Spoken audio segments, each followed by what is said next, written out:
That recorded the video. Yeah, sorry, some slight little malfunctions, but let me officially start here. Hey everyone, my name is Geeky Panda here, your tactical degenerate weeb that likes to play games.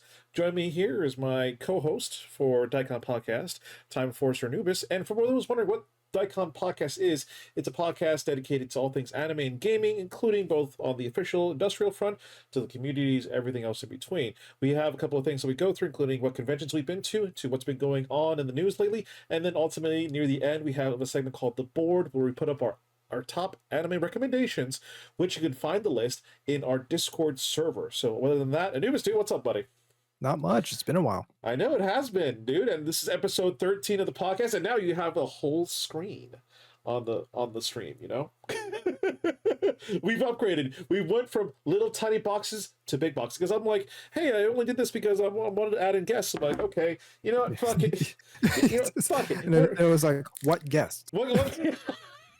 Yeah, that's exactly. What guest, Panda? You never really resolved that issue. So, as such, the drink for tonight, because it's Sunday night and fuck everything in between, I figure I don't really drink a lot. Well, I do, but I don't at the same time. I don't. I was about to say, don't sit there and lie to me. I know, don't. But tonight we will do. I'll be drinking a little bit, and tonight will be Korean soju. This is pineapple flavor, but I do have strawberry as well. And the combination I chose for tonight will be mixed in with Sprite. An excellent combo. Honestly, you'll taste it's like a flavored fruity Sprite. You will barely taste the alcohol, which will be at the convention in the near future. Legitimately, you will not. This is dangerous. Like, I could put like vodka in here too to amp it up, but I'm like, no, okay, let me just enjoy the ride. Let me not force anything here. Right, Anubis? Yes. Especially if it's Japanese whiskey, which Suntory whiskey is fucking amazing. Which, by the way, anything going on lately? No, not particularly. Gotcha. Dude, I've been on an anime binging mood lately. I've been watching a lot of series, both in the current season, which, speaking of which, let me bring up the list here, because there has, contrary to popular belief, I have been going through some stuff, both new and old. I've been watching Kaiju number 8, fucking amazing series. I love it. Like, it is really fucking good. No, it is really fucking good. And then I've also been watching Chilling in Another World with level 2 cheat powers, or level 2 super cheat powers, and then The New Gate, among other things. And there's this one series called Bartender Glass of God, and it's about a bartender who pretty much knows what kind of drink to make for people. But he's still kind of learning. And ironically enough, they did a whole episode about going to a whiskey refinery. And guess what it was? What? Suntory. Suntory was legitimately in there. It was funny because there were some probably paid to be the. They probably paid to say, "Hey, you guys can come to our refinery. We'll give you some money." Yeah, and there were other drinks there as well, but they were like, kind of like you know what drinks they are. Like you know, but it kind of teaches you how drinks are made and stuff like that. So I thought it was actually pretty interesting. Ooh. Okay. Oh, that's good. I'm reading the original light novel of that one, the Isekai one. Oh, really? Nice. I've also finally got to watch another Isekai, but we'll talk about that on the board because I literally powered through it last night. It was that good. Yeah. That's what I hate, when you really like an anime a lot and you kind of want to power through it, and then you realize you have to. One of the biggest things I hate is you have to wait for the next episode, and the newest one already drops. You have to wait a whole week. You're like, fuck. That's why I've never liked watching stuff week to week. You know, back then we were just so used to it because we were forced to, because we didn't, on TV with like Adult Swim and shit. We have to wait a week for the new episode. I hated it back then too. Yeah, I know. It's like nothing's changed. It's like I have technology now. I don't have. I can wait until the entire thing is done airing and then just get the whole thing. Which we might talk about that a little later. Is it better to wait until it's fully finished and then you just power on through it? The answer is yes. You might have something going on there, but you can always read the books if you're impatient. I mean, that's also an option as well, because a lot of animes out there are based on light novels or mangas, so you could read what happened, including Kaiju number Well, eight, the problem is solo when leveling. like when all of that stuff gets licensed by different companies, but at the same time. So like the there was I've been saving gold 80,000 gold in another world for my retirement. Yep. So the anime for that dropped, and then the light novel and Oh, they the came manga after. dropped in English at least. Okay, got you. So it's still like I don't know what's gonna happen next because they So haven't dropped. yeah, well, like sometimes they'll drop before. So like the uh,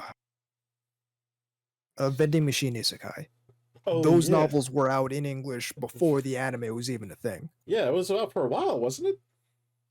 Like, Yeah, for a couple of years. I've been predicting the anime for that for a couple of years before it actually came out. well, funny how things work out. Which, speaking of which, before we get going on here, um, oh, hold on here, Anubis. We're gonna go. I have to go on my Steam's friend list, so I have to cover your face real quick. Damn. I know, right? Because I forgot to put on my do not disturb. I'm sorry about that. Because I see the message like this runs online, like that's going to annoy me later on. Let me stop that. But let's get on to one of our main topics for today, Anime Boston. Now it has been kind of a month since AB has came and went, but in absolute honesty here, yeah, I know it's a pro streamer moves right here. In all honesty, Anime Boston this year was one of the best ones I've ever attended. It was definitely up there. It felt like they hit their stride. It's kind of like when the pandemic happened, every convention was kind of like out of whack, out of sync, and then it was them trying to kind of like get, it's like starting an engine again, basically. Like you might have a little bit of a hiccup here and there, but I feel like the machine was just powered on, ready to fucking go. Basically, like they were like steaming, they were going the distance with that one. Well, I think they really figured out a whole lot of the stuff that had been problems in years previous, Yep, especially with like the security line. security line Like was security line did not exist. yeah, and now like yeah, it's like this year the security line was set up in two different sections, and it was bam, bam, bam, like literally was set up in a way where if you set off the trigger, then they would pull you aside and check your, Yeah. and then they check bags and stuff like that. But other than that, you were good to go as long as it didn't ping. You just glide right through there. But another thing to note is for those who don't know, during Anime Boston, I believe on Saturday they sold out. Yeah. Like they legitimately sold out. I remember that Anime Boston put a cap on how many badges they could sell, but they never hit it. But they hit it this year, and I'm like, what the fuck? So there was at a point where people wanted to get in, but they can't because we were it was full. Yeah, it Like was at capacity. yeah, it was at capacity. If they exceeded more, the fire marshal would be having like a heart attack and be insanely pissed off. But no, it definitely felt really full there too. But it was crazy how like the amount of energy bleeding through there was just almost intoxicating. Like everyone was having a blast. I didn't really get any bad vibes or anything. Everyone was having No. fun.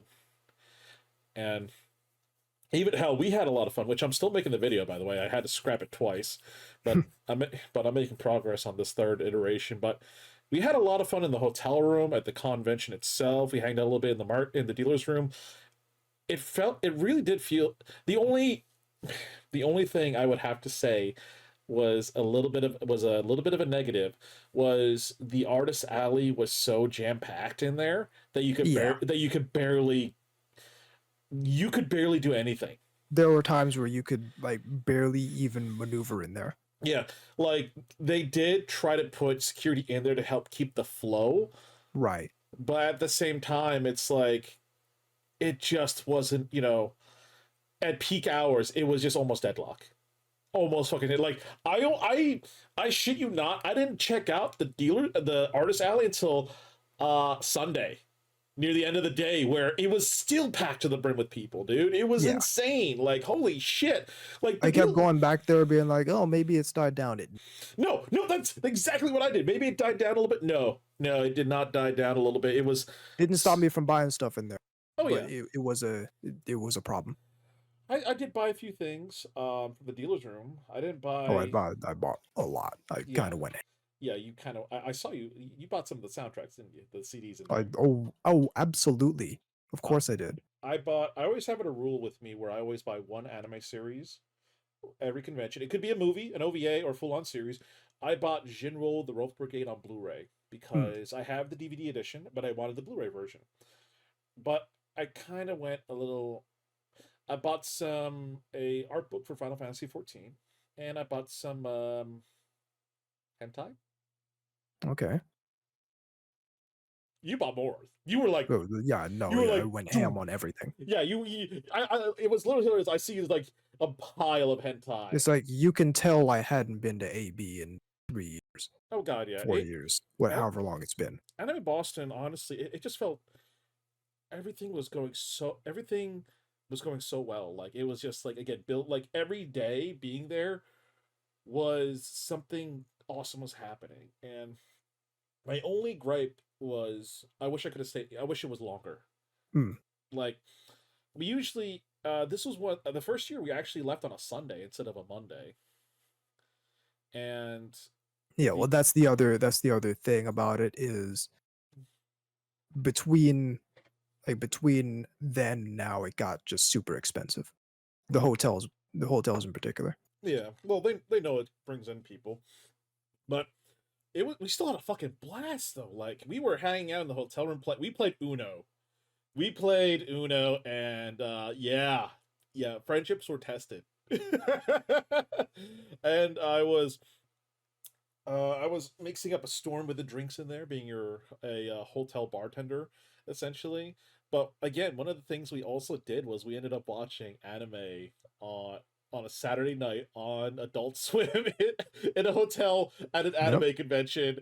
It feels so surreal because again, it's like you would there were these moments where I felt like I was a teenager again, but I'm at an anime convention instead of being at my house watching this. I'm at an anime convention watching this in a hotel room with everyone else, just chilling and hanging out. It was cool. I think was it Zom 100 or something like that?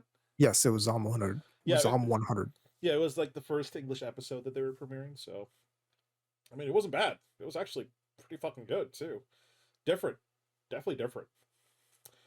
But no, I think as far as Anime Boston goes, if if they sold out on Saturday this year, what's gonna happen next year? You know, Right. people are then going to be like, okay, pre-registering is not simply an pre-reg is not simply an option. It is Yeah. now a goddamn requirement Right. because if you go, because it happened on like midday. I think was it midday Saturday they announced it. I think so. Yeah, like what happens like when you for next year? Are they going to sell out again? But this time Friday afternoon. You know, Right. pre-reg is so important and it is one of those things where it's like no pre-regging at a convention the conveniences are high because the one thing there is I believe they what ship your badges they started doing that now They started doing that this year. which I feel like that works out so much because even with the pre-reg line it felt smooth like there were multiple stations going on everyone was getting processed as quickly as possible and stuff like that but having the option I think more conventions to do that mail in badges Yeah. because if you're a Well, convent it's a lot of there's a lot of infrastructure that goes into that, oh yeah and oh yeah probably there probably really are not a whole lot of conventions that are equipped to do that. well the bigger ones most definitely like comic cons like New York Comic Con they ship them Right. PAX East they ship them and now seeing Anime Boston shipping them I'm like you know what you're doing this is a great idea you're going to cut down the wait time on people waiting in line so fuck yeah. Uh, but like you said it is kind of like you have to have a whole system ready for that shit Yeah. but no I the mall dude felt bougie as a motherfucker like I should okay so the Anime Boston takes place at the Prudential Center area and the Prudential Center Mall used to be a really cool place to kind of hang out and chill because it wasn't really bougie back then. It was just a regular mall, all these things, food court and everything. But it's the bouginess of that place. I can't,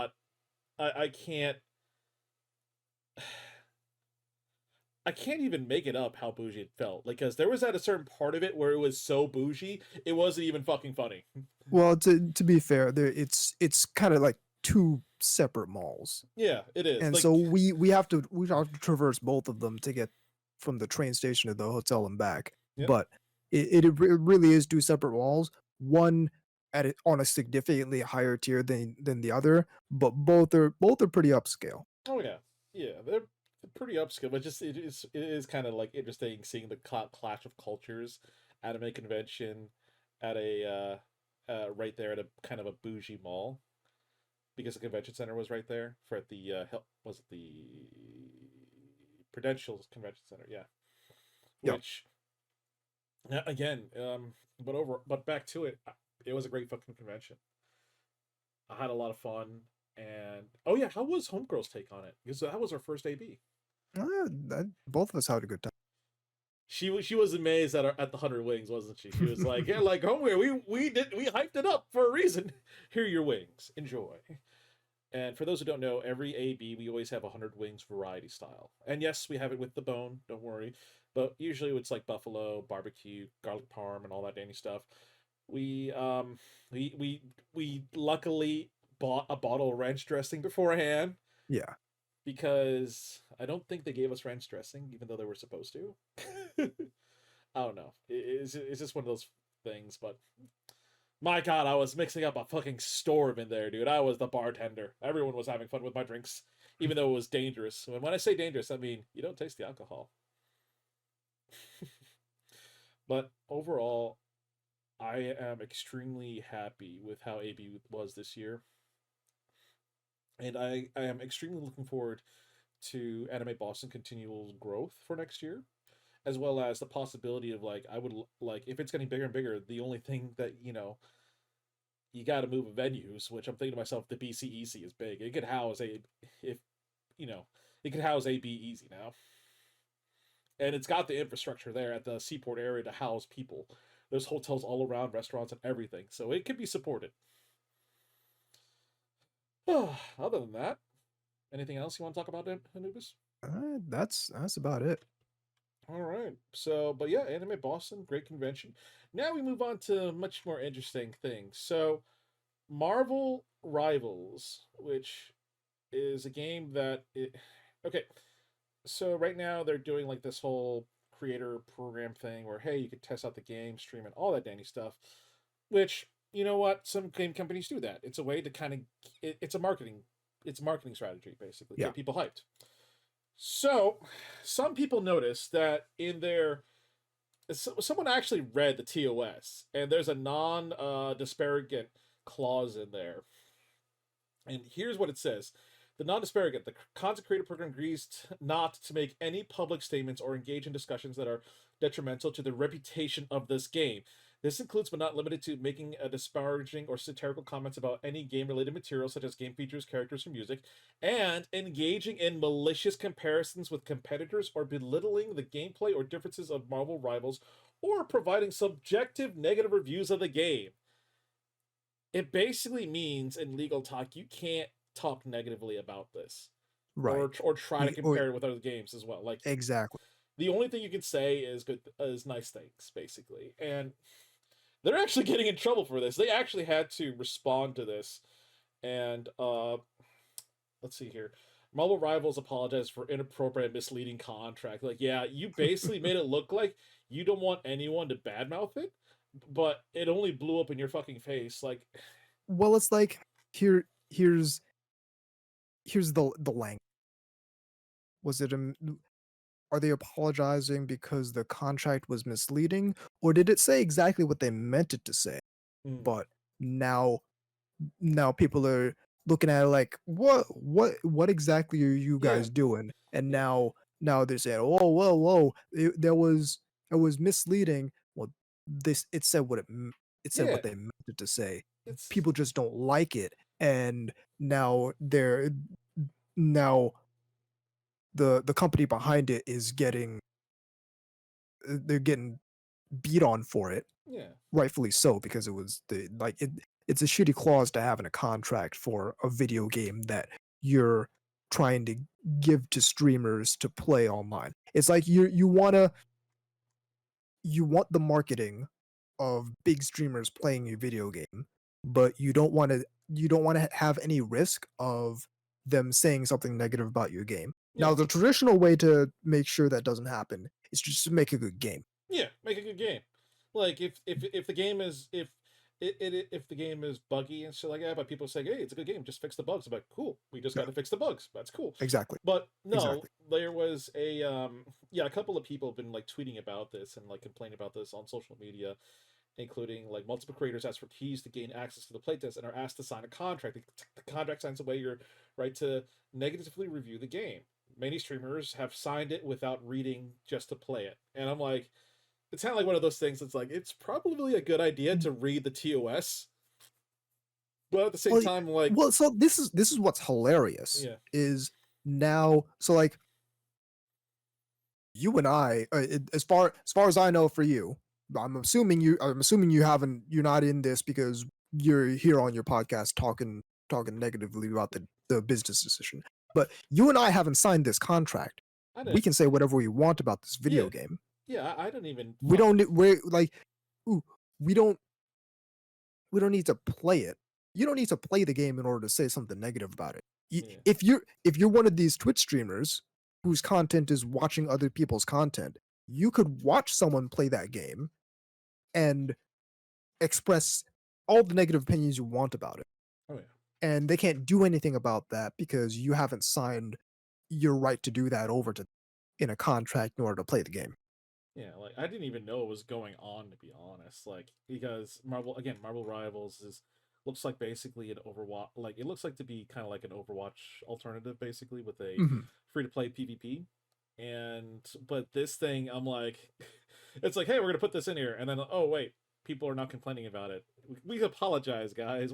Like they even said like we're sorry. I gotta look at the fucking article again, but um, here we go. Uh, we are aware of the inappropriate, misleading terms in the commitment regarding sharing non-disparagement content. We sincerely apologize for the miscommunication and your unpleasant experiences.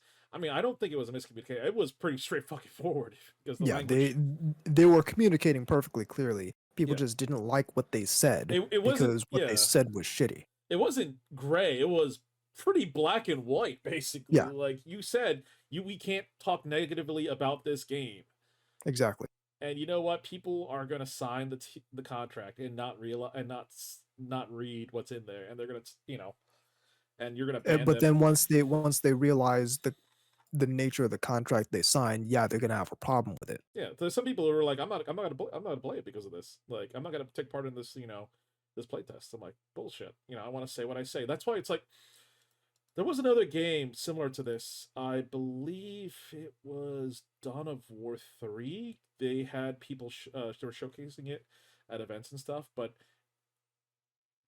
some content creators weren't allowed to kind of say what they wanted to say per se, kind of, or it was one of those things. It's like they were hyping it up. People were also talking about hyping it up, but it turned out to be a bad game, and it's like, oh shit, Yeah, well, this is what. that's and again, the way to evolve this, the way to avoid this happening in your video game is just to make it that people aren't gonna complain about. Yeah, again, I didn't even realize the playtest was happening. That's kind of like Marvel Rivals is like a free to play PvP shooter that's like Overwatch. I'm like, yeah, no, no, fam, not for me personally.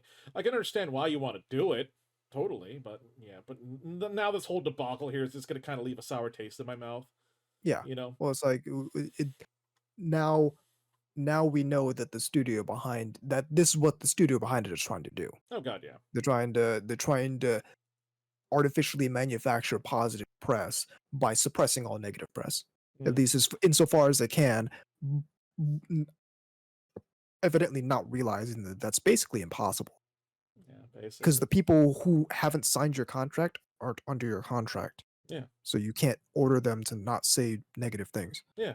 They can, it's like they looked at it, they see what it is.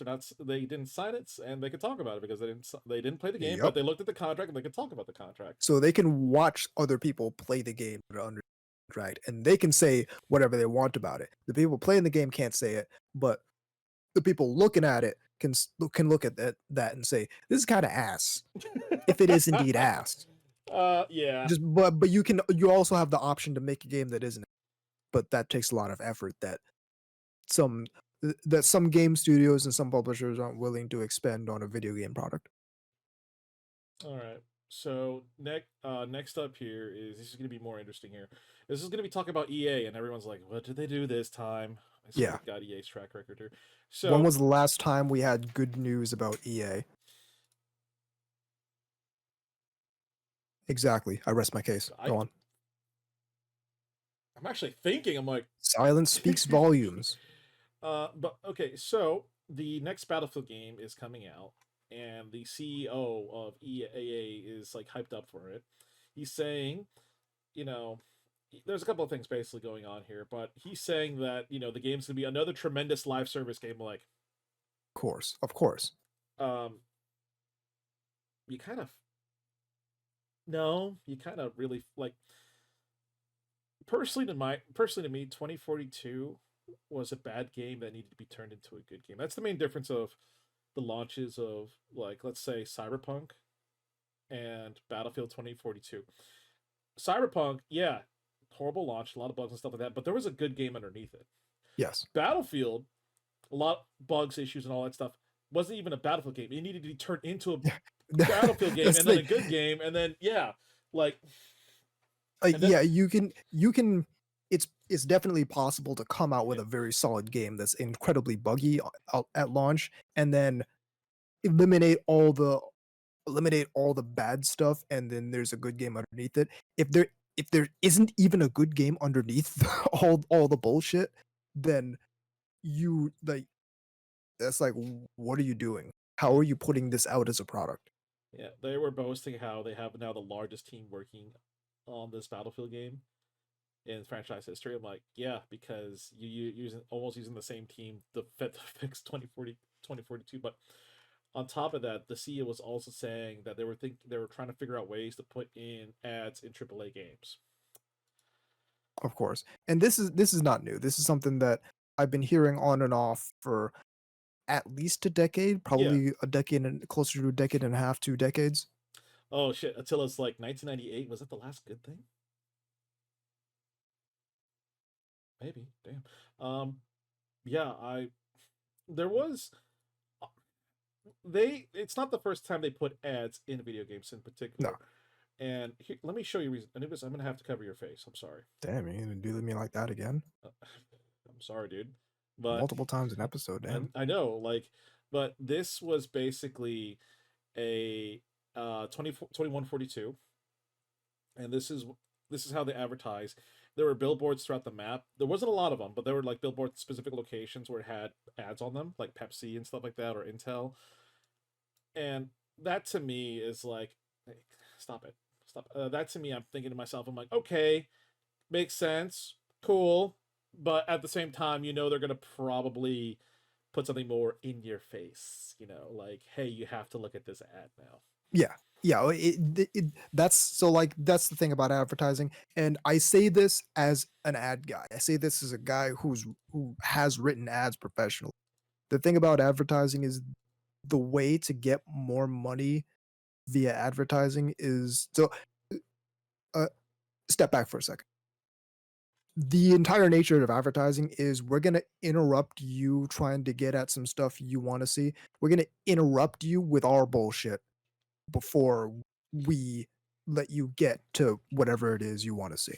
Yeah. So, the way to get more money doing that is to get better at doing that, which means you can it's it's always more ads and they're always more intrusive. That's like the trajectory. Like if you ever have you ever gone on a wiki that's hosted on the fandom platform Mm. on a mobile device without ad block? It's Oh. completely unnavigable Oh yeah. because No. that's how advertising works. It just gets worse more often and more in your face. So I would actually there are some very interesting things that you could do with stuff like what was going on in Battlefield 2142. Especially if you're doing a live service game, you could get very creative with billboards letting brands come in and use the billboard for creative ads, but we both know that's not what they're gonna do. That takes a No, whole lot of and it wasn't just Battlefield. I think it was Skate as well that had that. And I mean, in my opinion, I think if you want to have ads in games, you just put on billboards and like maps and stuff. I'm like, okay, cool. yeah, It's not in your face, and places it's where it makes sense. yeah, places where it So makes sense. Out, yeah, like something like that. Like um, Death Stranding, uh, the monster. yeah, it's yeah, stuff like stuff like the billboard, stuff like product placement, Yeah, all that stuff, like it doesn't get get in the way between you and the gameplay. yeah. It's not, But and the the real issue here, outside of the quality of the ads, because we both know it, we both and the audience knows that it's not going to be like cool creative ads on billboards that integrate with the game. They're no, when they talk about trying to integrate ads into games, especially in a year like 2024, they're talking about we're gonna try and interrupt your gameplay with our bullshit. So brands will give us money. And the real issue that I think is hilarious is a 100% guarantee none of this it's not gonna be like, oh, okay, we make money off of ads in the game, so now we can make games for $60 again. It's never gonna be that. no, God At no, no point in time. God no. Because like that has never manifested. Every single time the these massive AAA companies come up with a way to further monetize gameplay, Hmm. it's like that never gets passed on to the consumer in a way where it's all just okay. First things first, the game costs $70. The games used to cost 60. Games This used game to. costs $70 now, and we have a battle pass, and we have a cash, and we have all this stuff like just short of a WoW $15 subscription to play the game that you already paid $70. Like all this stuff just short of that to continue making money, and it just gets more expensive. I remember when games So used to cost $50. I remember that too. Yeah, that was in the late night. That Like was the late '90s. Yeah. the best you can hope for outside of like outside of like the mid-tier games, like your Armored Cores or your Ace Combats, and outside of indie games, the best you can hope for is something like Helldivers, where the game itself it's inexpensive compared to other massive games, and it also has the cash shot battle pass feature, but it's very like it's a very open Very doable. Yeah, style of doing it, similar to how the Master Chief Collection did it. yeah. The one thing I'm also worried about is like the next Battlefield game being a tremendous live service AAA game. Like first off, you you released it in a shitty state. You fumbled about it so much. Your live service was literally every season they only released one new map and one revised map. I'm not even counting that as like two new maps. No, one new map basically that we got Yeah, every season. For those who don't know, Battlefield used to have something called the premium system, and this was DLC. It was a $50 DLC package, but it guaranteed you, hey, every expansion comes out, you're gonna get it, and every expansion basically had like 3 to 4 maps each, guaranteed, new weapons, new vehicles, all this other stuff too. I mean, as far as a live service goes, that one was fucking awesome because there was always something new to play, basically. And you didn't just got like we weren't content starved. We had like fucking 3 to 4 maps to play with, and then we got other maps, and the, it just pales in fucking comparison. Like, person to me, you know, if you had the premium edition and say, hey, we're bringing back Battlefield Premium, you do this, the expansions you guaranteed to get these maps, these content, I will fucking do it straight away. No holding back, straight away. I'll fucking do it. And if your worry is, oh, it'll divide the community. Well, yeah, it might, but at the same time, people are content starved so much that they'll pay anything for it at this point. You drip fed us content, and their last map, I shit you not, Anubis, their last map they released was essentially the stadium of one of the maps. And I'm like, is that really a new map? No, that's not a new map. No. Well, so like that's the other thing is it definitely it definitely there definitely is potential for that business strategy, but it also depends on is are people gonna see the content as worth buying?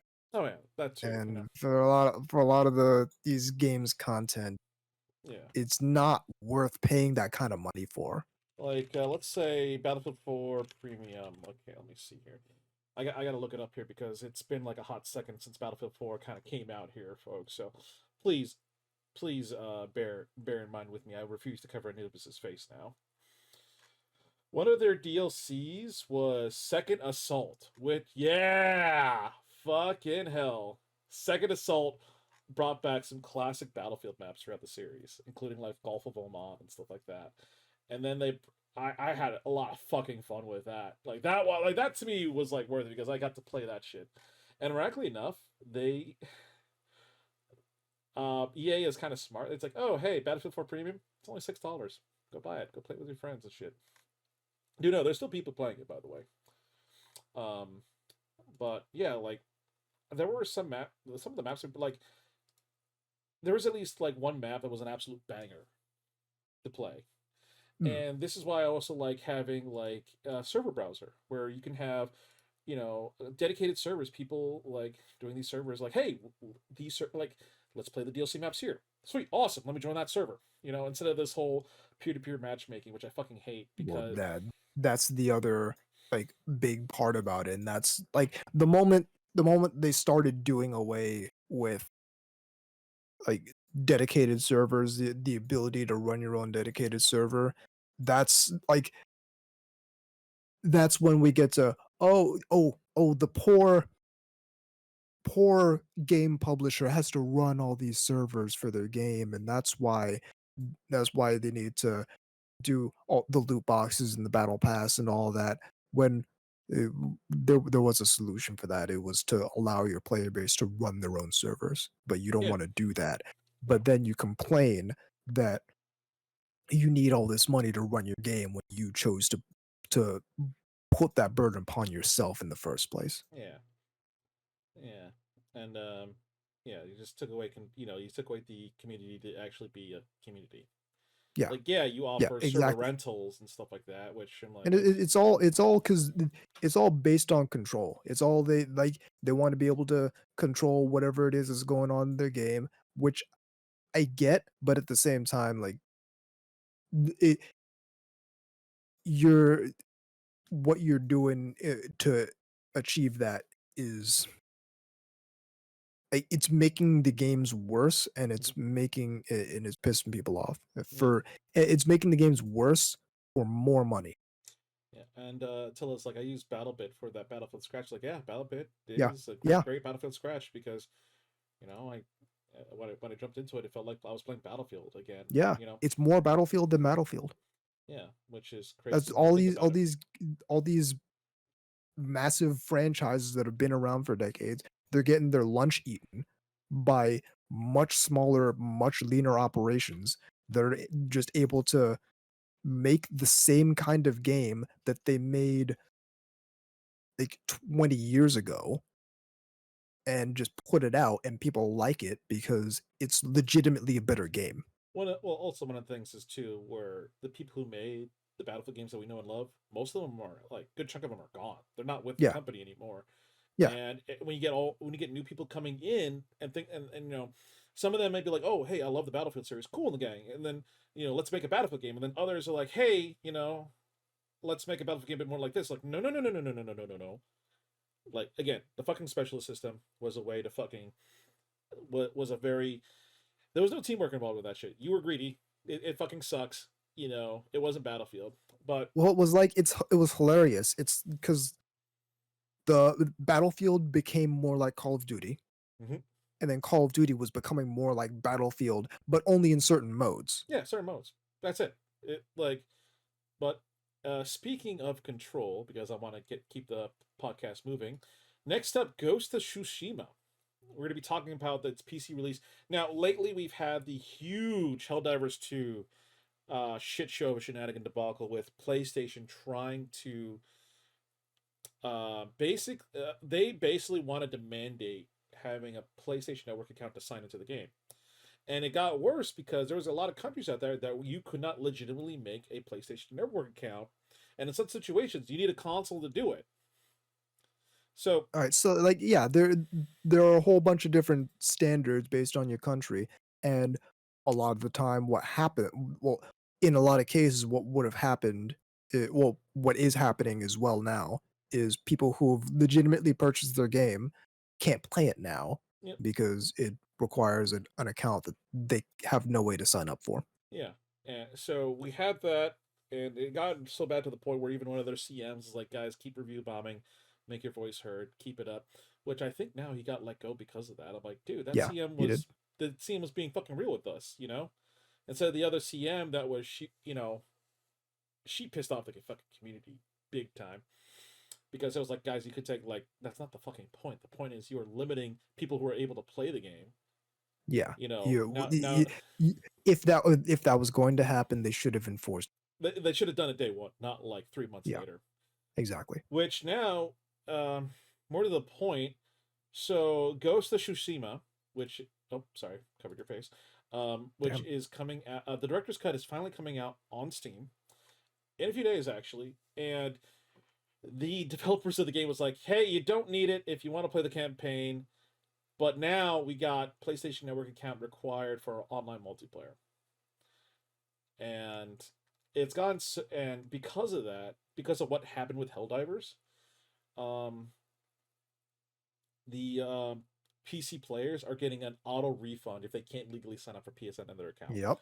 which Yep. is probably a big tell. Like, okay, first off, let me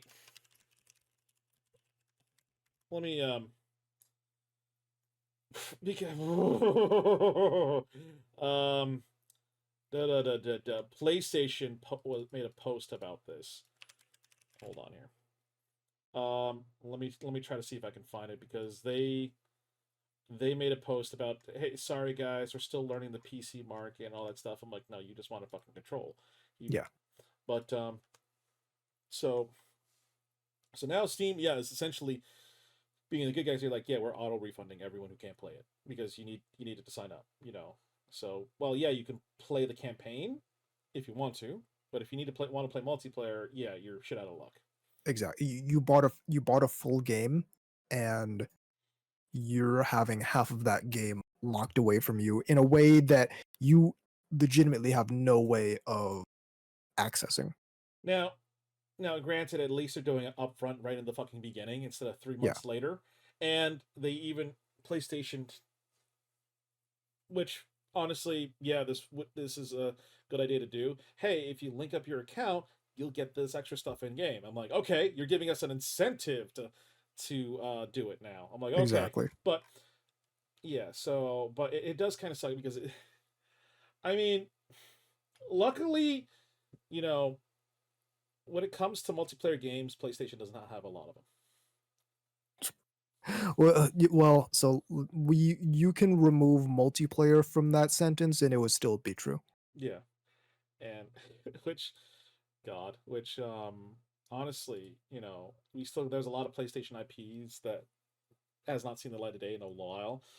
For instance, SOCOM, Resistance, Killzone, all first-person shooters, by the way, which they could totally do. If you're trusting Sony at all, and for any reason on anything in 2024, I don't know what to tell you. I don't Yeah. know what's wrong with you. They're like, to put it in perspective. I said this a couple times.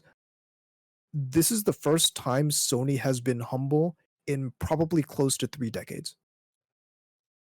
And I They've been still, a shitty, arrogant company since before the PlayStation came out, yeah. and this is the first time that they've been they've been forced to actually be humble and retract one of their their policies and change one of their policies with regard to the Helldivers thing, and now they're not going to sneak this shit in again with Ghost of Tsushima. So at least they have to be upfront about it, right?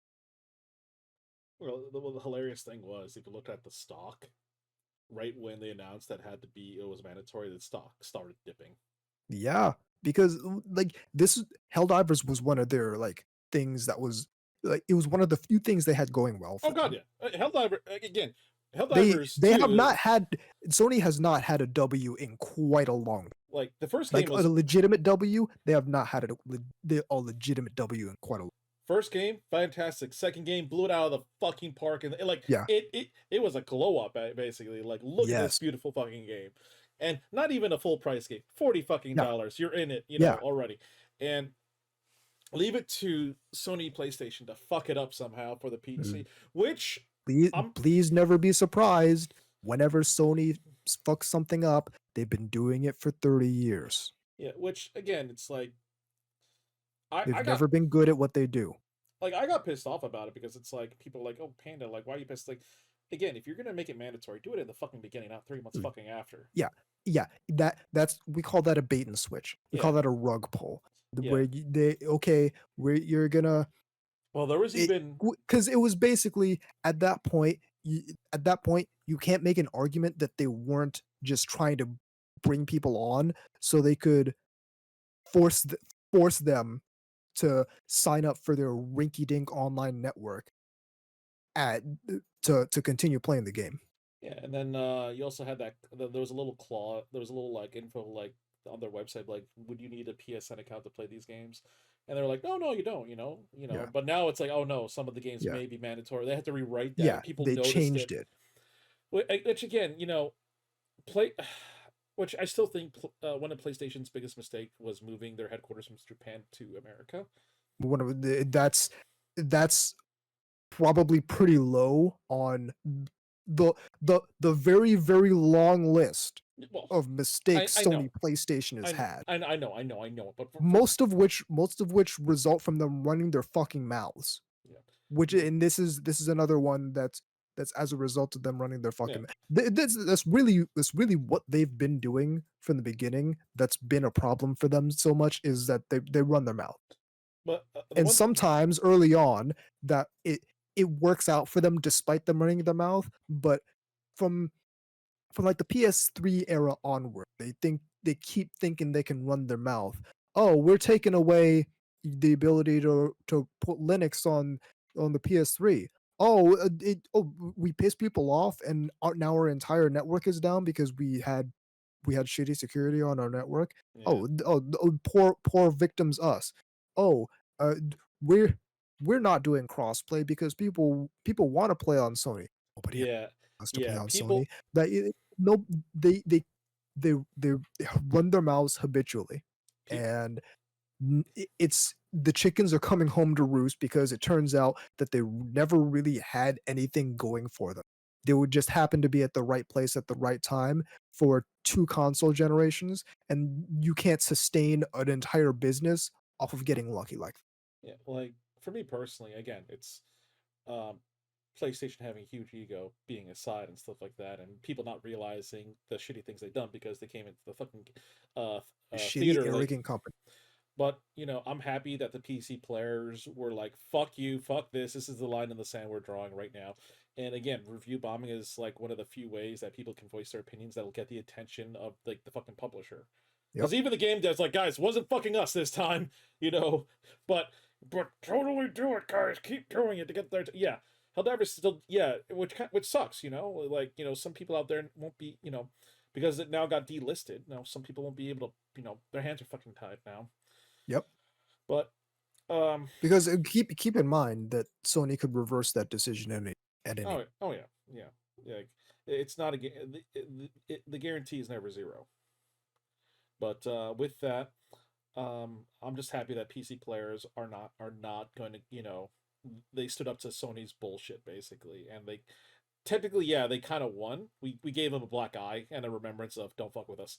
Why it is the first time Sony has been truly forced to be humble in the past Oh 30 yeah, years. oh yeah. But God. Well, and now people are going to be like, Panda, you're shitting on PlayStation. Why not Xbox? Listen, there's a lot of things that Xbox is doing right now, including Uh, closing down Tango Studios, yeah. which were creators of Hi-Fi Rush, which fucking amazing game. Why the fuck you had to close them down? Why? They were a good company. Like, was it because like what was the reason? And all that? Like, are they gonna get like what's gonna happen here? People are hoping for sequels and shit. Either way, fucking sucks all around. But moving on.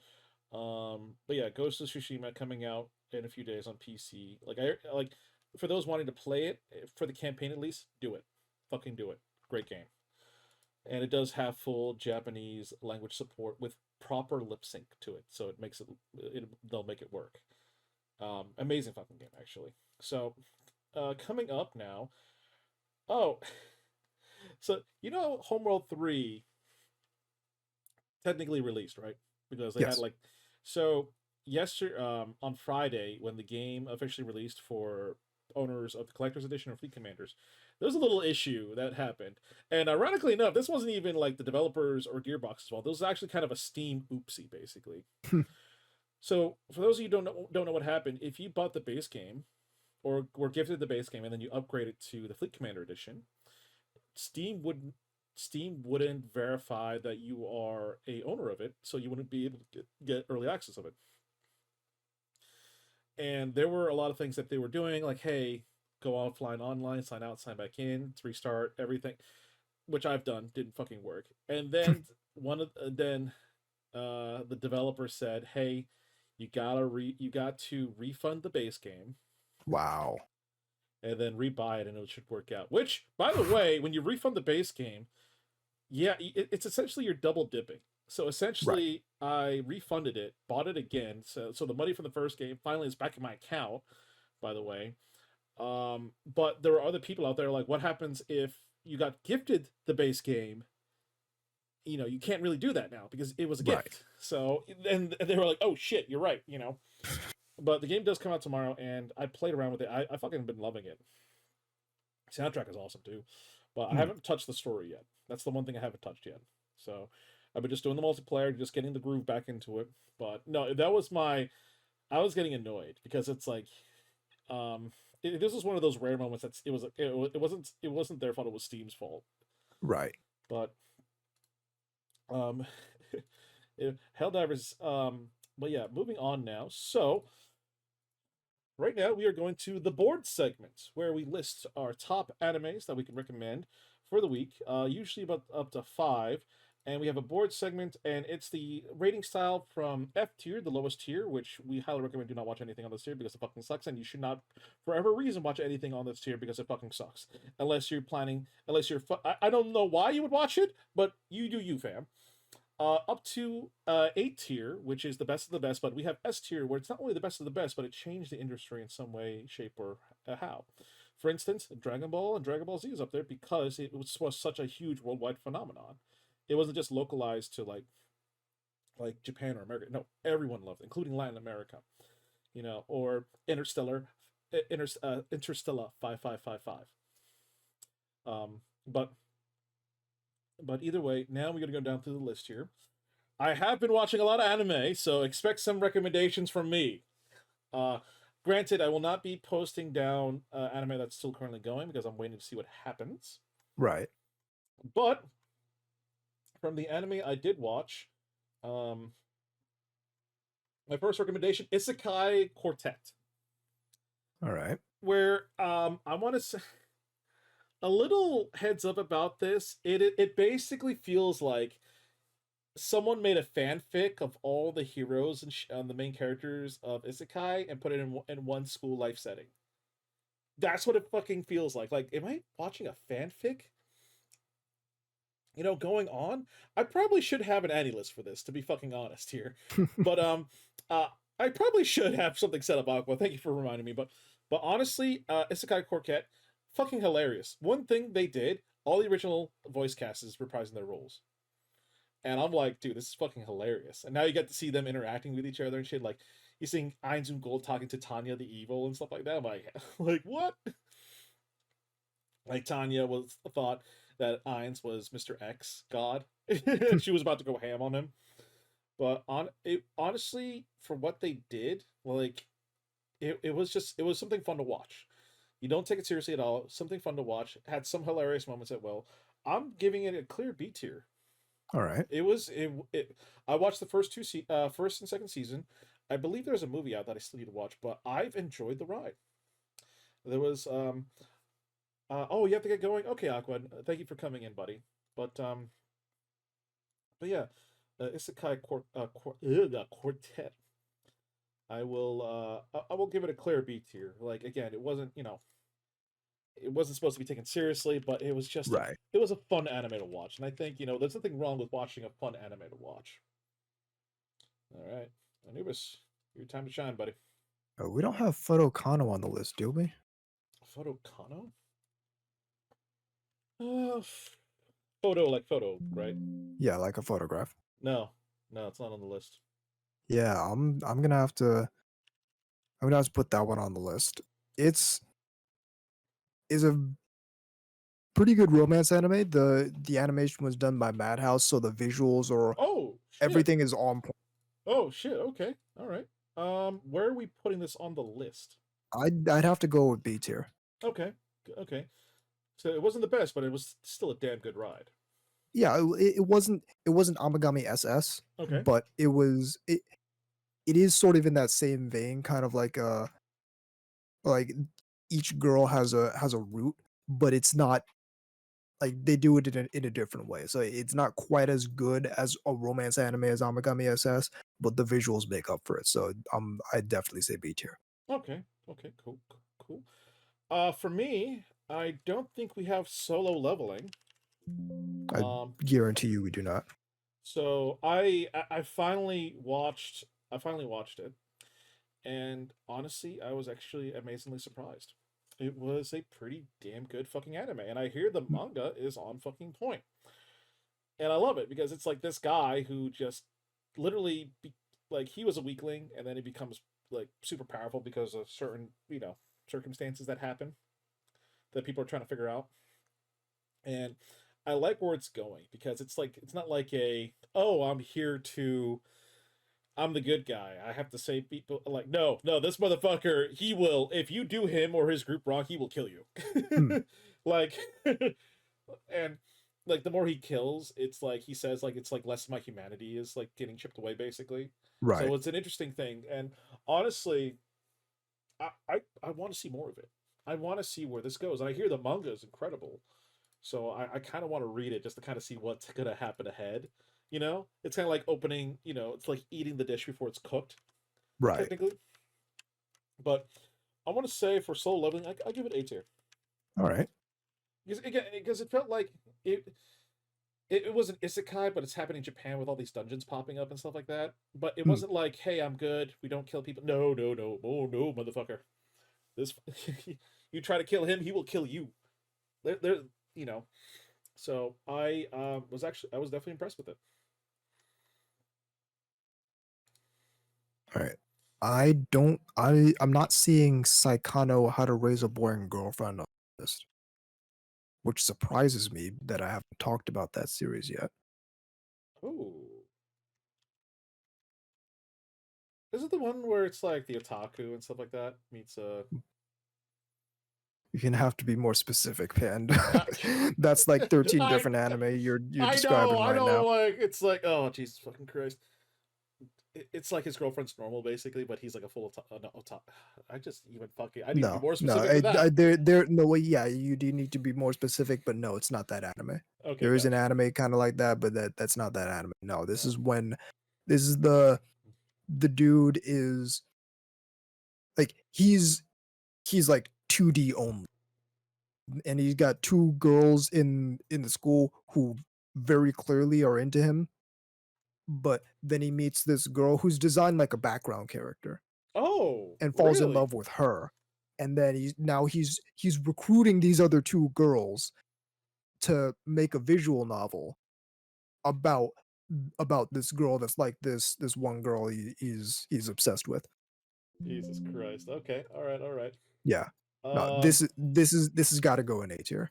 This is as far as romance anime goes. I think quite honestly is probably one of the best in the past like decade or so. Definitely interesting here. Definitely interesting setup. For me personally, we're gonna do another. I was watching a lot of isekai fucking anime lately, so sorry in advance for those out there. Next up, we don't have Skeleton Knight in Another World, so I want to put that on the list. And for those who don't know, it's an isekai. Gamer gets transported to the video game he's playing, but one main problem: he chose his character to be a skeleton, and he's thinking to himself, "Oh shit! If people see a skeleton in knight's armor, they're not going to be nice to me, are they?" So he's gonna have to navigate this world. There is some kind of like I like an anime where it doesn't appeal to kids, where it has some mature themes going on. Hmm. He's there willing to help out and stuff like that. Like again, it's like if there's bandits trying to attack a convoy, he will just straight up kill them. So which is like yeah, you do that. Why? Because they won't do it again. But it does have some funny moments, and I am patiently waiting for the next season of it, which I swear to God, I probably have to read the manga of it.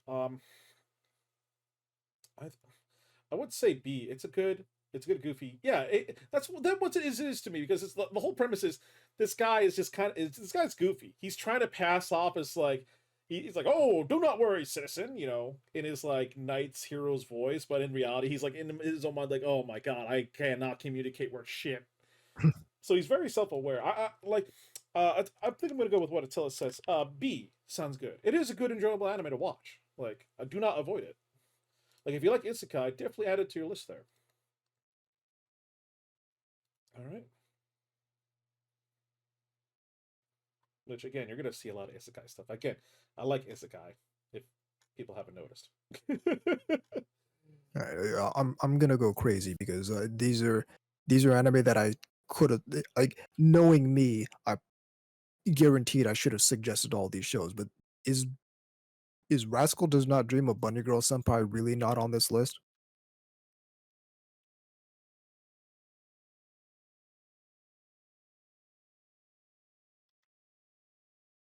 Because I'm searching in the on the copy on Discord. I don't see it there either. No, it's The not. Control F. No, it's How the not. fuck? So like again, this one of the best romance anime to come out in the past however many years. Yeah, which I have not seen it yet. Don't. Oh, It's on the list. It's highly on the list. recommended. On the list. Highly recommended. Okay. I've heard good stuff Eight about it, but A never seen tier. it. A tier. That's an Okay. A tier anime. No, I'm not accepting anything other than A tier for this anime. All right. You are again, bunny waifus. Always some of the best waifus out there. Who doesn't love a waifu and a bunny girl outfit? Come on, be fucking serious here. Like if But anyone the says hilarious thing is she's only in the bunny girl outfit for like a, a grand total of like maybe 2 minutes in the entire series. Really, realistically, like that title is just the title of the first light novel. Mhm. Focuses on that one character. The rest have other titles like Rascal Does Not Dream of what was it? It was something else like uh a Siscon Idol, a sister venturing out. So it's an entire series. That's just the title of the first light novel. So it's sort of misleading, but I don't mind. It's an excellent anime. do we? All right. Do we not have camp fire cooking in Another World with My Absurd Skill? I guarantee you not. Wow. Yeah, I kind of dropped the ball there. Yeah. Again, this is just gonna be one isekai after another here, folks. I'm going through my list here. Yeah, but I'm choosing that anime campfire cooking with another. Campfire cooking in Another World with My Absurd Skill. There we go. Holy shit. All right. The one thing I like about it is he's been isekai, but here's one thing. His one absurd skill is literally ordering food items from like an Amazon like delivery service and getting it delivered right there. Yeah, that's his and he's starting to cook all these amazing dishes which got him the attention of both people and like this Fenrir that was like, "Wait, food?" So And even the goddess, it's like, oh, keep sending me these snacks from your world. I'll help you out. She's like a big, Right. and I find it kind of like an awesome. I find it kind of like one of those like awesome, lighthearted isekais and stuff like that. Like this dude just cooks. He just loves to cook, and he's got fucking like an Amazon grocery store on standby, and it automatically gets delivered in a box and shit like that. Like eventually he tames a slime, and the slime helps digest all the trash that he throws away. So it See, honestly, this is why I can't get behind people who are like, oh, I'm so tired of isekai. Like, uh, like tell me you've only seen 3 isekai shows without saying you only seen 3 isekai shows. It's legitimately, if we're gonna stick within the confines of one genre, it might be one of the most creative genres to come out in the past however long. oh god, yeah, Like it you can, it's like in another world with a gimmick, and the gimmick can be anything. yeah. Until it's like it does make it easy to learn cooking from it. Yeah, exactly. Like I love Yeah, it and how some of it's these. also one of these anime where you actually learn like real life stuff from it. Yeah, like there's some anime out there that's like learning, like, hey, you can learn how to cook this, Yeah. potentially, or giving you the inspiration to cook it yourself. Why do you think I've been kind of like, ooh, I want to make this now? Especially restaurant. Wait, do we have restaurants to another world in there? Oh wait, let me rate Uh, this first. Let me so rate this yeah, first. yeah. Rate the one you're on first before we Um. talk about it. I think we might have that one, by the way. Okay, gotcha. I just want to make sure. I haven't checked, but I think we might. You're like, it's up there. I want to say easy A, Hmm. because again, it's not like it's one of those more unique ones out there where with isekai you have to have a unique pull, and I like its unique pull. Yeah, So you have to have a gimmick, and the gimmick can literally be anything. Reincarnated in another world as a Ford Mustang. I just made up an isekai anime. What's yeah. hilarious is there probably exists an isekai anime that's not too far from that. An Well, isekai like light web novel some dude's writing that's not too far off that premise. So we those had vending machine isekai. If we get vending machine isekai, all bets are off. we had a tank that's haunted by a cat that's has the spirit of a cat isekai. Yeah, and that's like a long time ago that Those came out. who hunt elves. Yeah, like Yeah. that's an old series. I love that series, dude. Like literally, they like this. What was it? I think this M60 tank had like the spirit of a cat, but was kicking ass. I'm like, hell yeah. Yeah, yeah. If you people want that's like that's why I can't get behind the fucking bitching about isekai. Uh, you need to watch more isekai anime if that's your take.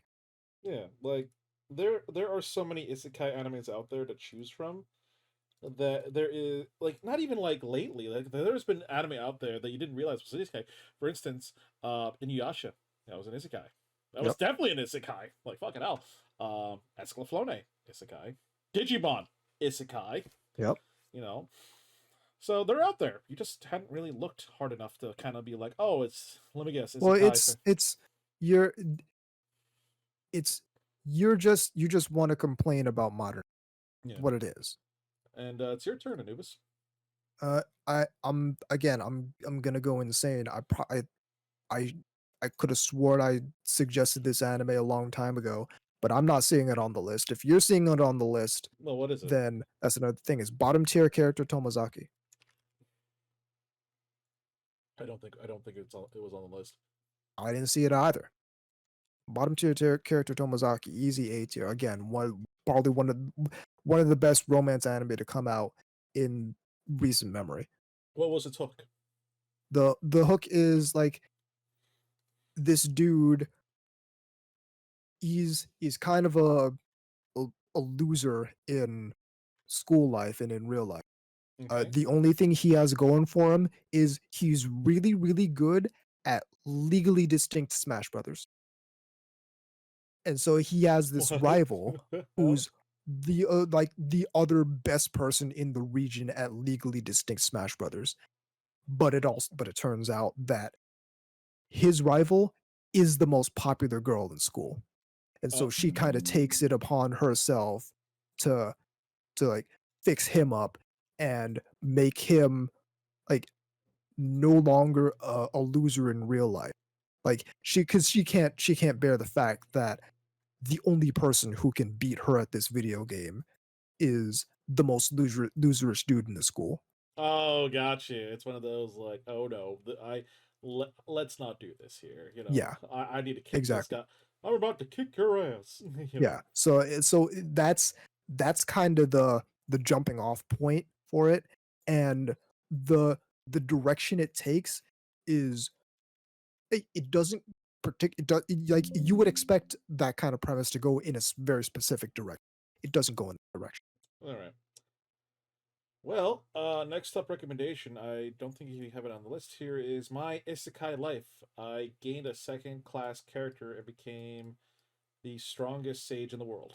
Yeah, I definitely would remember a title that long. We don't have that title on the list. um, B tier. And the basic premise is this guy literally is he is a sage class goddess guide, but he is becoming so OP that no one realizes it. He's trying to hide it, but he's like in a league of its own, basically. Like, oh, something inconvenient in my way. But it's again one of the more lighthearted ones. I want to say for this one in particular, it wasn't as I want to say B tier. It's not like the top best isekais I've seen, but it was kind of like a fun. It was kind of like a fun ride. Fun to watch once, maybe twice. Yeah, like I powered through it and stuff like that, and it just it's I could it's a low B. Think of it like Hmm. a low B basically. So Yeah. if So I it's good, but you're probably not going to come back to it. yeah, pretty much it's like a one and done type thing. Which you know when you think about it, it's like, oh, that's a bad thing, right? Not necessarily a bad thing. God no. Well, It's it's like it. They made a good anime. It's just not. It just doesn't resonate particularly with you enough for you to want to watch it again.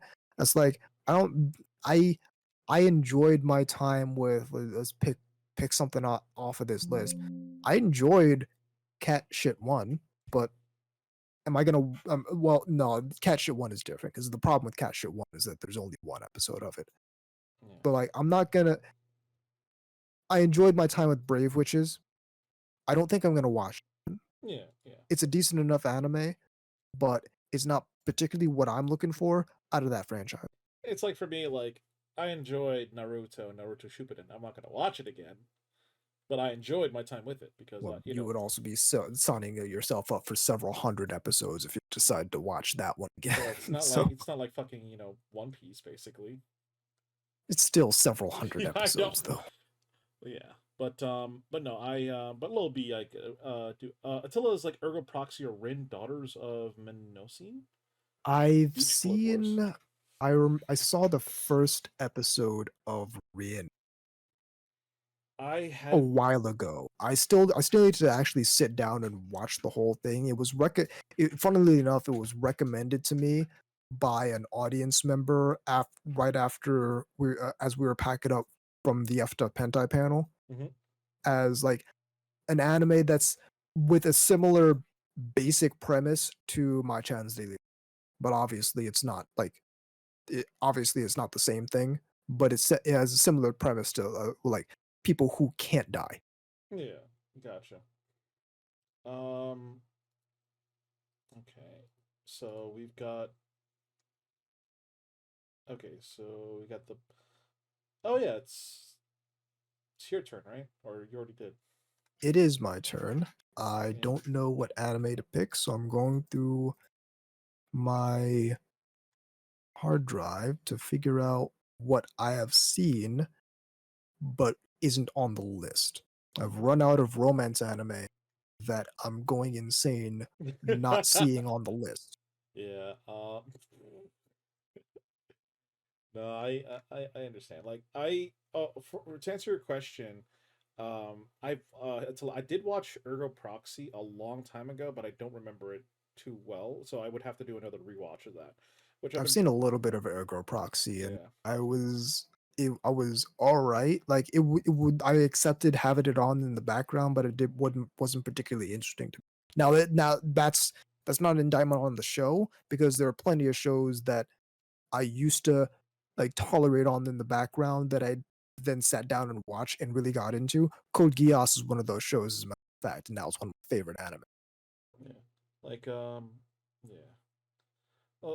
And it's been so long for me. I have to like rewatch the whole thing again because there's some animes out there that definitely left its mark on me, but there are other animes I need to do a rewatch. Yeah. Like Cowboy Bebop definitely left its mark on me, which still think it should be a S tier anime. Well, if you can find some sort of hidden knowledge that I don't know about it, where it made some sort of significant change in the industry going forward, I'd be happy to put it there.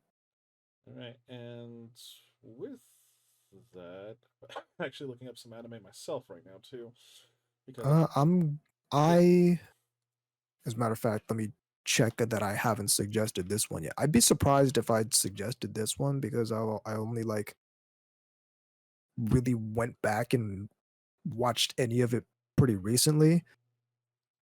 Uh, Idle Defense Force Hummingbird.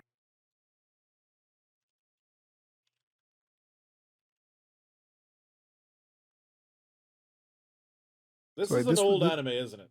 this is a '90s anime, An older anime, I should say. Older and anime, yeah. it has a pretty well. Let me be clear, a '90s OVA series, Oh, okay, gotcha. and it has a All right. pretty interesting premise where like the Japanese Air Self Defense Force got privatized, and now companies are putting like singing idols in the planes as a marketing stunt.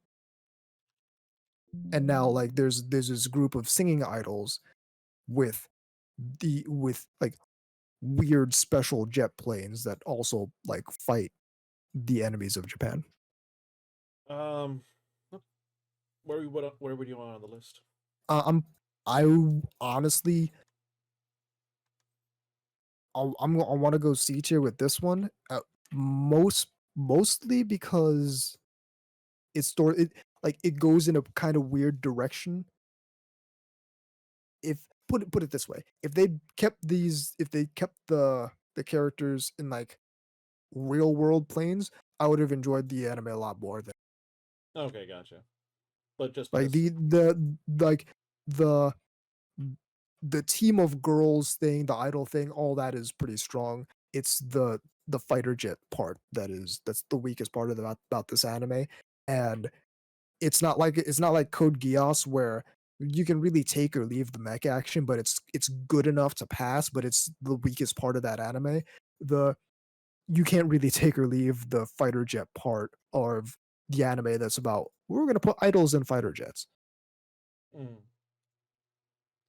gotcha. Attila said, "Is Lovely Complex on there?" I don't believe it is. I haven't fully watched all of it. I was I to haven't fully. watched any of it. Wow. Okay, I'll add that to my list of things to watch because I keep hearing Lovely Complex being brought up here and there, and I'm like, okay, I gotta sit down and just rewatch it basically again. La la la la. There was an isekai and well, no, oh no, it wasn't an isekai anime. I'm sorry, it was a fantasy with a. Oh god, now I gotta go through the whole fantasy shit. It was the whole premise was basically the hero. The hero basically just wanted to open his own store. Mm. Like, okay, I'm done fighting. I'm just done with it. I'm gonna do my own thing now. Like, I don't. But I just watched it like not too long ago. Oh, God damn it! This is going to annoy the shit out of me because probably when this podcast ends, I'm gonna remember it, and I'm gonna be like, "This is so fucking bullshit." It's a good school life rom com. Oh, okay, gotcha. All right, so Anubis, that might be something for you to watch. I might check that one out. Yeah, like, I'm fuck me. Oh god, I hadn't watched that in a while. Oh my goddess, but I'm pretty sure that's on the list. I would be very surprised if that's not on the fucking list. I'm searching Goddess. I'm doing a control F for Goddess and I'm not seeing Are it. you shitting me? Wait. You gotta be fucking kidding me. That might not be on the list. How You might have to put that one on the list. the fuck did we? It deserves a place on the list, Panda. How the fuck do we? How the fuck? We fucked up because this anime. You know about this anime. I know about this anime. Oh yeah. Fuck. Okay, we gotta fix this. Okay. I know they did the movie and everything, but what are you thinking? Joint vote. I'm thinking high B. Or I would tend more toward an A, given its status as a classic. okay. But yeah, I would accept a high B if that's the highest you'll go. Well, first off, how the fuck did I not realize? Oh my god, this is not on there. You know, the same way I didn't realize Saikana wasn't on there, You know, no, or Burner Girl Senpai wasn't on there, or you know, Photokana wasn't on there. low A. We'll give it the low A. It is on the list. Joint vote. How the fuck was it not on the list?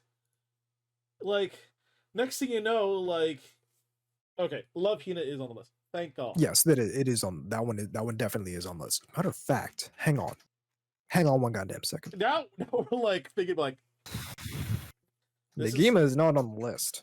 Wait, what? We have Love Hina. Yeah. We do not have Negima.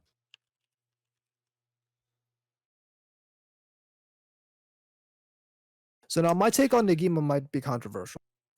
This might start a fight. I don't know, but it might. Well, do you have the magic stick? That's not what we're gonna fight about. I remember that. That's not disputed. Yeah. Okay. All right. What are we gonna fight about? So, in my opinion, with all appreciation toward Kanaka, I genuinely think he's talented, but I would have preferred Negima as what his editors originally intended for it to be, as like just an advanced Love Hina. Like, oh, Okay. this guy's in the house with 5 girls who are all insane and like him. Okay, well, what's the next step?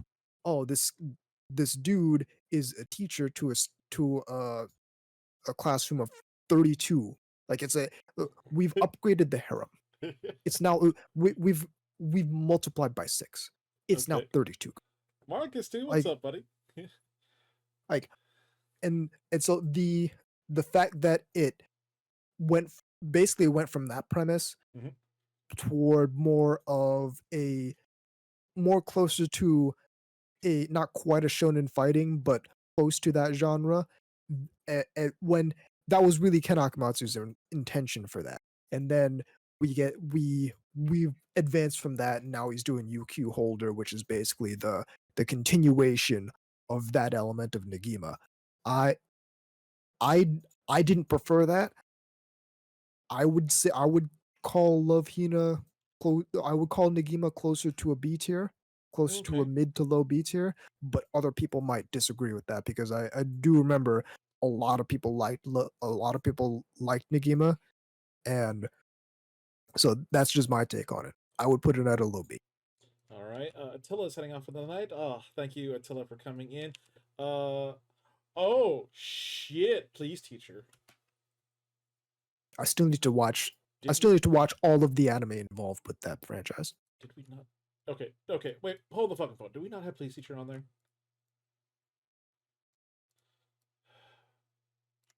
Because there was a sequel to that, wasn't it? It was Please Teacher, Please Twins, and then there was a continuation that had a completely different title. Oh yeah. Also, I'm reminded there are 2 distinct versions. As far as anime go, there are 2 distinct versions of it. So we're gonna eventually have to cover the one done by Shap. There's 2 versions of it? It's Negima with an exclamation point, and Negima with an exclamation point and a question mark. That sounds like season 1, season 2. No, they are not season 1 and season 2.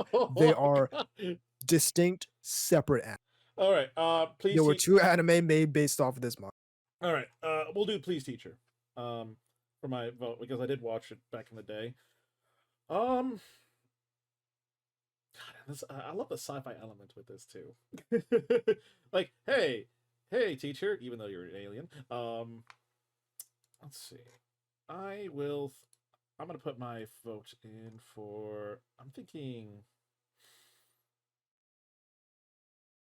high B for this one. Okay. It was a good fun ride. I didn't watch like the alternate like Please Twins and stuff like that, but you know what? I enjoyed the fucking ride. Mhm.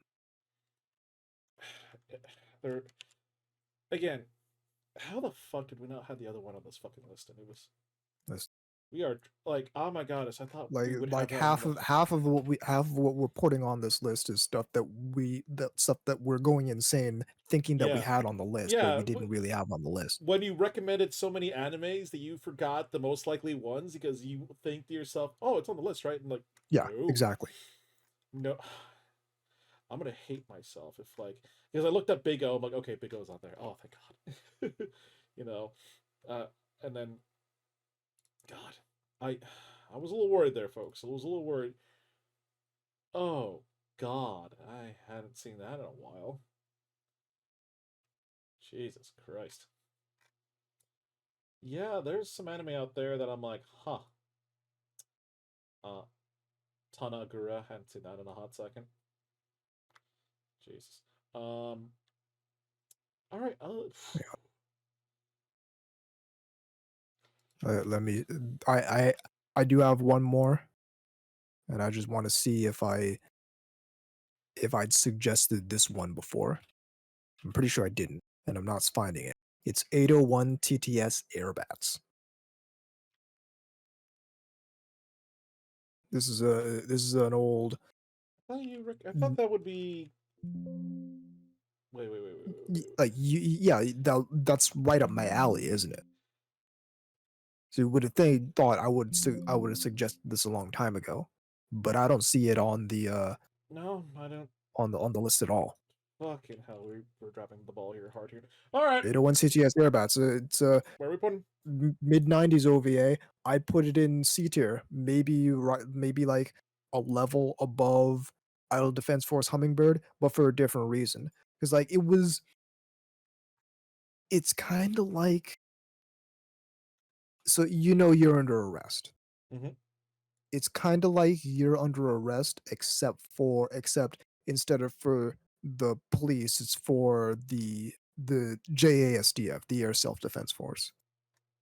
But it doesn't quite get there, and kind of midway through, it sort of shifts directions to being more of a comedic series than being like that having that air self defense force element. So So I would put it in C for that reason. Maybe like maybe semantically just above Idle Defense Force Hummingbird. we had Area 8A, but not Airbats. Wow. Okay. Shit. I mean, Area 88 is a lot more well known Yeah. than Airbats. Yeah. Naturally, but it's kind of like you think if we had one, we would have had the other. Because name a anime that's centered around jet fighters. The list is very small. Yeah, it's a surprisingly small list. It's almost niche at this point. It's a very niche thing. Here's a social experiment. As much as people like to talk about like anime and cat girls, name 5 cat girls. Like name 5 actual named cat girls in anime. What's her name from Rise of the Shield here? Raphael? Are we counting her as I'm talking specifically cat. She has the cat ears, everything. Not a cat. She's not a cat girl. Oh wait, no, she's not more of a raccoon.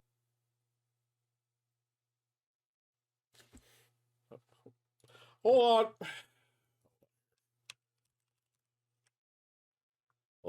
I mean, you could definitely cheese this by saying Anapuma and Unapuma from Dominion Tank Police. But those are two cat girls who just happen to be twins. Yeah, she's So you've got. already got two. You've got Sanada from UFO Ultimatum Valkyrie.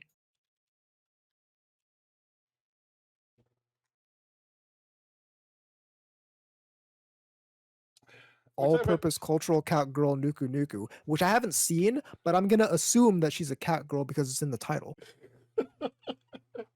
Oh, God. Like this is not easy. And fucking and Dragon Pink. Pink from Dragon Pink. You see how long that took to name 5 actual named cat girls? Now maybe I just suck at this. Maybe I'm just a noob, but people for the longest time people have talked about anime and cat girls, but if you're pressed to name 5 cat girls, you can't do it in a reasonable amount of time. And like I didn't do it without naming both Anapuma and Unapuma. Well, there was a whole anime dedicated to it that I had to look up. Cat Planet Cuties. Yeah, yeah. Yep. Yeah, so like before that anime, it was like, and if you don't know about that anime, you're fucked.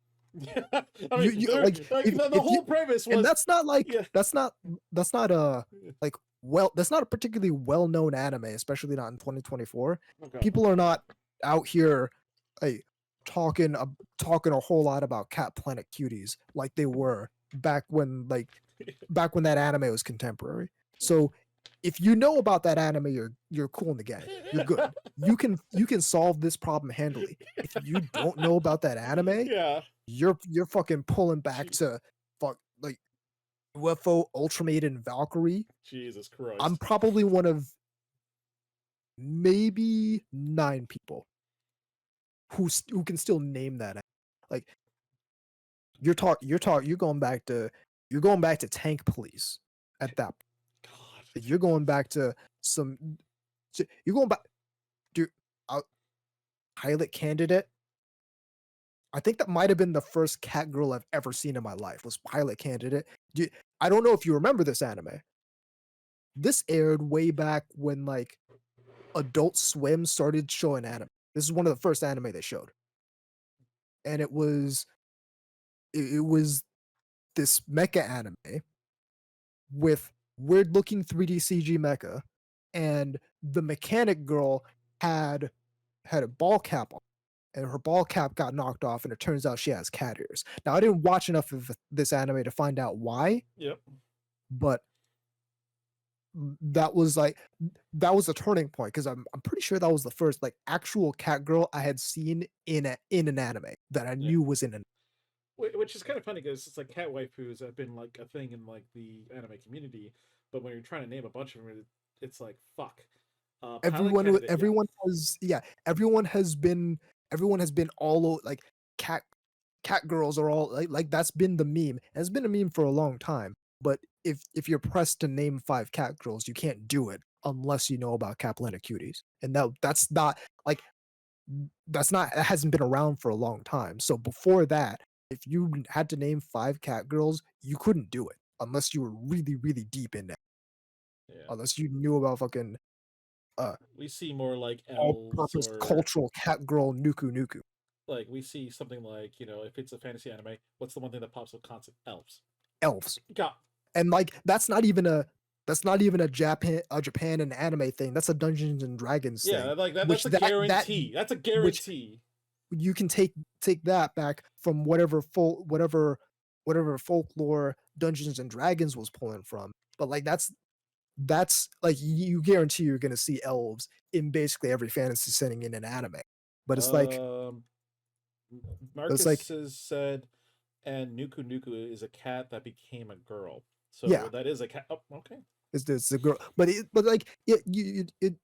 understand what I'm saying? Yeah. Is like you can't name 5 cat girls without going way back, unless there's a couple specific anime you know about. Yeah, and legitimately cat girls, not like waifus with like cat Not eater. yeah, not like an anime style drawing of a cat girl, like an actual anime character who is a cat girl. You're either looking at you're looking at fucking pilot candidate for goddess, whatever you want to call it. You're looking at Dominion Tank Police. You're looking at all these like little piecemeal anime that came out. Like cat girls have never been very common. Yeah. There really have not been. There maybe are a couple cat Um, girls that have gotten real big as characters, but so so contrary to popular belief, basically, like even though as a fandom we love cat waifus, there wasn't a lot of them to go around, no. which is P2 Patel from a Hunter X Hunter. Oh, Hunter X. Okay. Yeah, but this is exactly what I'm saying is how long is it taking you to name 5 cat girls Yeah. So without going to Cat Planet Cuties? yeah. So with that, I think we're good on the recommendations here. We got a solid list here that keeps growing bigger and bigger. Which, again, if you can feel free to put down your recommendations if we've seen them and when we could feel like we could review them, we'll put them up. But if you missed out, we will put up the list of recommendations on the Discord. So no worries about that. Again, this is our personal opinions. There are times where we might differ or unite for a common good of this anime. No, this it deserves to be in this spot for one reason or another, whether it be good or bad. So, I like, dispute that notion. This list is objectively correct. yeah, which there is a reason why you know, you know, the Cowboy Bebop live action series is an F tier. Yes, sir. And there's a reason why Cowboy Bebop is an A tier. It should be an S, but okay. Or That's your opinion. or G Savior is an F tier. There's a reason there's a reason why Divergence Eve is in Spirit Perfect. There's a reason why Dragon Ball Evolution's down there too. So Yeah. which I want to look up some live action stuff for next time because there were some. God, it's ironic. There were some good live action series out there, but then there were some horrible ones too. So we can but other than that, I think we are at near the end of it today. I just want to thank you everyone for tuning in to the DAICON podcast dedicated for all things anime and gaming when it comes whether it comes to the industry or to the community themselves here with your host here, myself, Geeky Panda, your tactical degenerate weeb that likes to play games, and my co-host here, Time for Anubis, the Yes, sir. entrepreneur, the musician, the rock star, the I was gonna say the pimp, the pimp thing. So, I was gonna go fucking boondocks on you. Which was kind of hilarious. It just reminded me there was a pimp in King of the Hill that I think was voiced by fucking Snoop Dogg. He would. Yeah, he would. Totally fucking would too. I'm pretty sure he was voiced by Snoop Dogg. Which also Snoop Dogg was also in Boondocks, so it kind of just but he was the pimp named Slipback. You had to say the whole thing. That was his whole. That character. That was his whole. You can't say one or the other. It has to be the whole thing. But I just want to say thank you everyone so much for tuning in. Do note the that other episode. Actually, no. This is episode 13, 14. I didn't upload episode 13 yet. Oh. It'll be uploaded tonight. And I'm in my groove back in it. But thank you everyone so much.